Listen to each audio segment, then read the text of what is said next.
Students, welcome all of in the maths class once again. आज हम start करने जा रहे हैं एक्सरसाइज 11.4 का क्वेश्चन नंबर 4।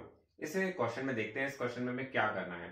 इस क्वेश्चन में आपको दिया गया है कि verandah of width 2.25 metre is constructed all along outside a room which is 5.5 metre long and 4 metre wide.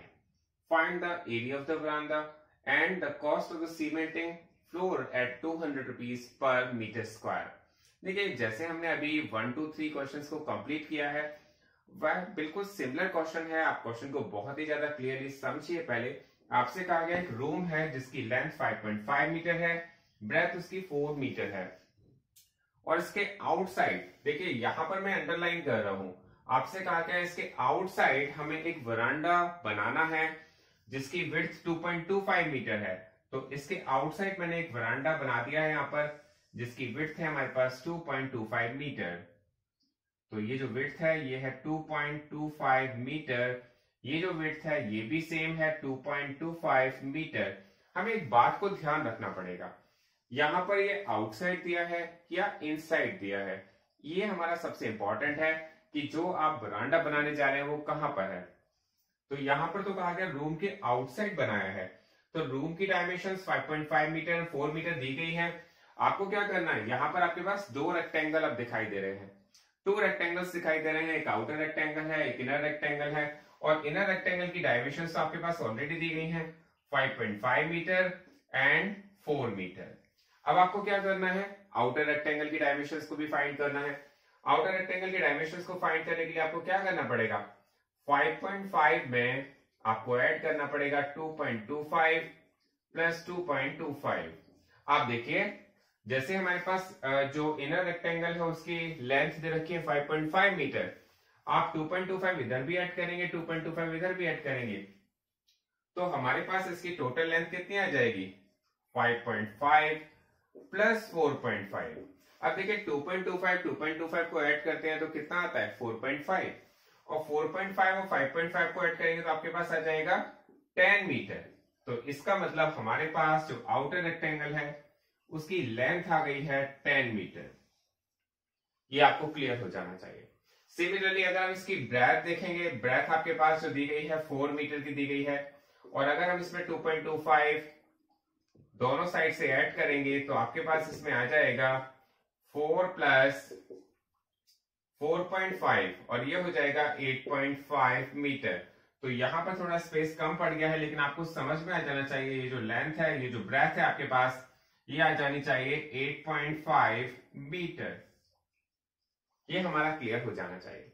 अब आपसे क्या कहा गया है, एरिया ऑफ वरांडा फाइंड कीजिए, क्योंकि यहाँ पर 2 क्वेश्चंस पूछे हैं। जो फर्स्ट पार्ट है उसमें एरिया ऑफ वरांडा पूछा है, तो उसको हम फाइंड करने के लिए क्या लिखेंगे, एरिया ऑफ आउटर रेक्टेंगल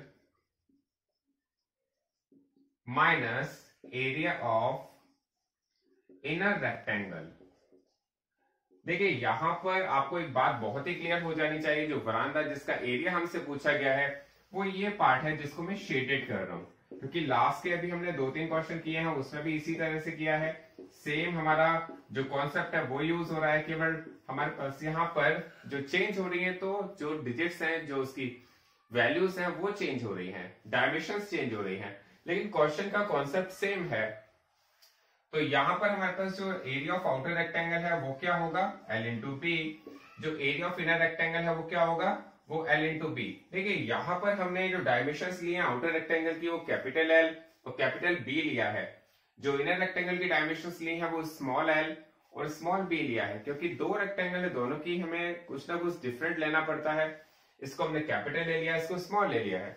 अब देखेंगे यहां पर इसकी जो डायमेंशन है लेंथ वो हमारे पास है 10 मीटर, और इसकी जो ब्रेथ है वो है 8.5 मीटर, और इसकी जो लेंथ है वो है 5.5 मीटर, और ब्रेथ है वो है 4 मीटर। तो हम देखेंगे 8.5 का अगर 10 से मल्टीप्लाई करेंगे तो आपके पास आ जाना चाहिए 850। देखिए 85 का मल्टीप्लाई अगर 10 से करते हैं तो 850 आ जाता है। अगर आप इसमें डेसिमल लगाएंगे तो 1 प्लेस के बाद लगेगा। 5.4 का मल्टीप्लाई 5.5 का मल्टीप्लाई 4 से करते हैं तो देखिए 4 5 जो होता है 20 की 0 करने लगा, 2 5 4 20 22। तो हमारे पास जो इसका आंसर आना चाहिए आप 85 में से अगर 22 माइनस करते हैं तो आप करके देखिए, 5 में से 2 माइनस होता है तो आता है 3, 8 में से 2 माइनस होता है तो आता है 6, 63 मीटर स्क्वायर। ये इसका फर्स्ट आंसर है जो आपको समझ में आ जाना चाहिए।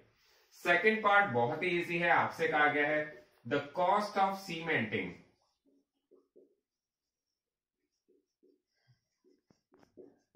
देखिए, जब आपको कॉस्ट पूछी हो और कॉस्ट आपसे फाइंड करने के लिए कहा गया हो सीमेंटिंग की कॉस्ट बताइए, अगर इस वरांडे पर पूरे में सीमेंटिंग कराई जाती है, सीमेंट कराया जाता है, जिसकी कॉस्ट आपको दी गई है पर मीटर स्क्वायर की ₹200, तो हमारे पास जो एरिया आया वो तो 63 मीटर स्क्वायर आया है।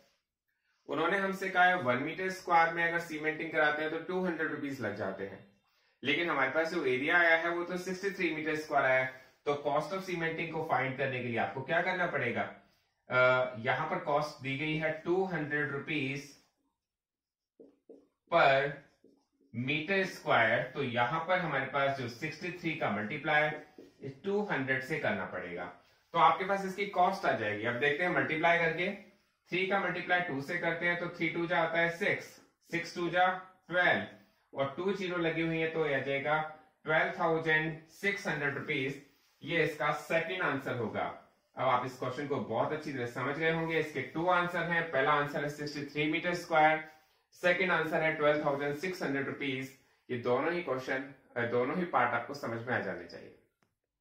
अब देखते हैं क्वेश्चन नंबर 5। क्वेश्चन नंबर 5 में आपसे कहा गया है path 1 metre wide is built along the border and inside a square garden of side 30 metre.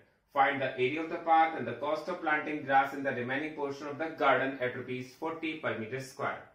इस क्वेश्चन को पहले हम बहुत ही अच्छी तरह से क्लियर करेंगे और फिर इसका सॉल्यूशन हम देखते हैं क्या है। देखिए, जहां तक हमारे सभी क्वेश्चंस हैं, अभी तक 1 2 3 4 क्वेश्चंस हम कर चुके हैं इस एक्सरसाइज में। ये हमारा 5th क्वेश्चन है। कॉन्सेप्ट बिल्कुल भी चेंज नहीं हुआ है, सेम टू सेम कॉन्सेप्ट है।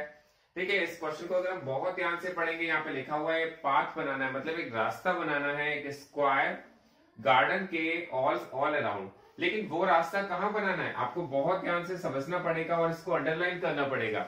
आपसे कहा गया है path 1 metre wide is built along the border and inside a square garden. यहां पर इनसाइड बनाना है। आपके पास एक गार्डन दिया गया है जिसकी साइड जो दी गई है वो 30 मीटर है। क्योंकि ये स्क्वायर है तो स्क्वायर की तो ऑल साइड्स इक्वल होती हैं, उसकी लेंथ भी 30 होगी, ब्रेड्थ भी 30 होगी। और यहां पर हमें क्या करना है, एक पाथ बनाना है, मतलब एक रास्ता बनाना है इसके इनसाइड में। देखिए, यहां पर क्वेश्चन में बहुत ही क्लियर दिया गया है, क्योंकि ये मिस्टेक बहुत जनरली बच्चों से हो जाती है। यहां पर कहा गया इनसाइड, बना देते हैं बच्चे आउटसाइड में। तो आपको ये मिस्टेक नहीं करनी है, बहुत ही क्लियर इसको समझना है। मैंने इसको अंडरलाइन भी किया है, इनसाइड का मतलब अंदर की तरफ। तो ये हो जाएगा 1 मीटर। 1 मीटर का पाथ बनाना है तो हमें इसकी 1 मीटर की विड्थ दी गई है, तो हमने यहाँ पर 1 मीटर इसकी विड्थ हमने लगा दी है। तो इसमें कहा गया है, अब हमारे पास आउटर स्क्वायर की जो डायमेंशन है वो साइड दी गई है 30 मीटर की, और अगर हम इनर स्क्वायर की है तो इसकी स्क्वायर की साइड फाइंड करना चाहेंगे तो वो कितनी होनी चाहिए, 30 में से माइनस हो जाएगी 1 + 1, जिसको हम करेंगे 30 - 2 और यह आ जाएगी 28 मीटर। तो बहुत ही क्लियर आपको समझ में आ गया होगा, क्योंकि 1 यहां से भी माइनस हो जाएगा, 1 यहां से भी माइनस हो जाएगा, 30 में से 2 माइनस हो जाएगा तो ये बचेगा 28 मीटर। क्योंकि ये स्क्वायर है, स्क्वायर की ऑल साइड्स इक्वल होती हैं, आप सबको पता होना चाहिए। तो यहां पर हमारे पास कहा गया है area of the path find कीजिए। Area of the path find करने के लिए हमें क्या फाइंड करना पड़ेगा, हम सबसे पहले लिखेंगे area of outer square minus area of inner square. तो हमारे पास एरिया ऑफ आउटर स्क्वायर जो दिया गया है उसमें से हम area of inner square minus कर देंगे तो हम उसका एरिया फाइंड कर सकते हैं। तो हम देखेंगे एरिया ऑफ आउटर स्क्वायर, अगर हम एरिया ऑफ आउटर स्क्वायर का एरिया फाइंड करना चाहते हैं तो हमारे पास आना चाहिए 30 × 30, क्योंकि हमारे पास जो फॉर्मूला होता है एरिया ऑफ स्क्वायर का वो होता है साइड मल्टीप्लाई बाय साइड। तो हमने आउटर डायमेंशन जो हमारी 30 थी तो मैंने 30 × 30 रख दिया है, और एरिया ऑफ इनर स्क्वायर जो होता है 28 × 28, क्योंकि इसकी जो डायमेंशन है वो 28 है, तो यहां पर भी फॉर्मूला वही यूज हो रहा है, साइड मल्टीप्लाई बाय साइड। अगर हम 30 का मल्टीप्लाई 30 से करते हैं तो हमारे पास आ जाता है 900। कैसे आता है आप सबको पता होना चाहिए। 3 3 जा 9 और 2 0 आप और लगा सकते हैं क्योंकि यहाँ पर 30 का मल्टीप्लाई 30 से कर रहे हैं। आप 28 का मल्टीप्लाई 28 से करेंगे तो ये आएगा 784। आप मल्टीप्लाई करके भी देख सकते हैं सेपरेटली। इसके बाद अगर हम इसमें से इसको माइनस करेंगे, 10 में से 4 गया 6, 9 में से 8 गया 1 और 8 में से 7 गया 1, तो आपके पास आ जाएगा 116 मीटर स्क्वायर।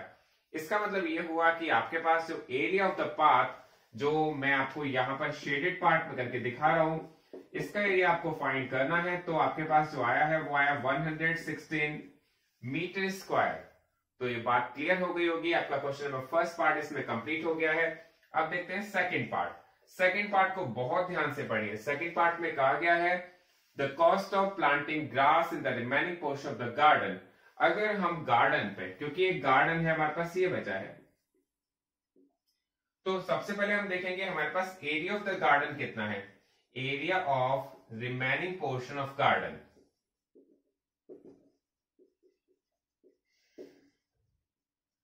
गार्डन का एरिया आपके पास कितना बचा हुआ है। गार्डन का एरिया, क्योंकि आपके पास टोटल एरिया जो था वो 30 मल्टीप्लाई बाय 30 था, लेकिन गार्डन कितना है आपके पास। गार्डन तो आपके पास बचा हुआ है 28 मल्टीप्लाई 28, तो ये है 784 मीटर स्क्वायर। गार्डन का एरिया 784 मीटर स्क्वायर है। और वो जो क्वेश्चन में कहा गया है, वो जो ग्रास लगाना चाहते हैं, घास लगवाना चाहते हैं, वो कहां पर लगवाना चाहते हैं, remaining portion of the garden में। तो remaining portion of the garden में घास लगवाना चाहते हैं, तो पहले हमने उसका एरिया फाइंड किया, फिर cost of grass, cost of grass at ₹40 per metre square. तो ये हमारे पास आ जाना चाहिए 784 का मल्टीप्लाई हम 40 से कर देंगे और आप 40 से मल्टीप्लाई करेंगे तो देखते हैं क्या आता है। 4 4 जा 16, 16 का 6 कैरी लगा 1, 4 8 जा 32, 32 और 1 33, 33 का 3 कैरी लगा 3 एंड 7 4 जा 28, 28 और 3 31। तो आपके पास यहाँ पर इसका जो आंसर आना चाहिए वो आना चाहिए 31,360। कैसे आया, आप सबसे पहले 4 का मल्टीप्लाई 784 से कर दीजिए, फिर लास्ट में 0 लगा देंगे क्योंकि इसके लास्ट में 0 लगा हुआ है।